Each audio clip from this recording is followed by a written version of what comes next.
Money laundering case نے الطاف حسین کو London کے ایک پولیس اسٹیشن پہنچایا، مگر بیماری انہیں لندن کے ویلنگٹن ہسپتال لے آئی ہے۔ برطانوی تفتیش کاروں اور الطاف حسین کے درمیان فاصلہ بنی ان کے دل کی بیماری اور دوسرے امراض۔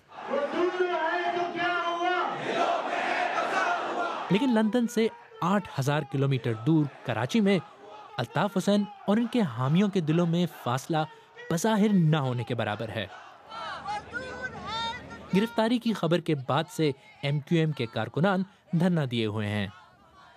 عوام کو یہاں پہ بیٹھ کے ہم نے ان کو ایک راہ دکھائی ہے، ان کو بتایا ہے کہ آپ اپنے جذبات کا اظہار پرامن طریقے سے کریں، مگر لوگ ڈرے ہوئے ہیں اور گھروں سے نکلنے سے گھبرا رہے ہیں۔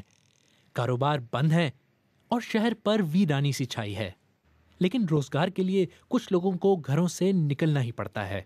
روز سے کما کے روز سے کھانے والے ہیں، ٹھیک ہے نا۔ ابھی دکان پہ جاؤں گا، وہاں کام کروں گا، وہاں سے کچھ پیسے لے کے آؤں گا، گھر پہ جاؤں گا تو کچھ بنے گا۔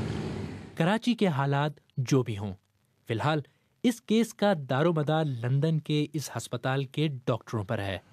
جب تک صحت کے اعتبار سے وہ الطاف حسین کو پوچھ گچھ کے قابل قرار نہیں دیتے، تب تک تفتیش کا سلسلہ باقاعدہ شروع نہیں ہوگا۔ خالد کرامت، BBC نیوز، لندن۔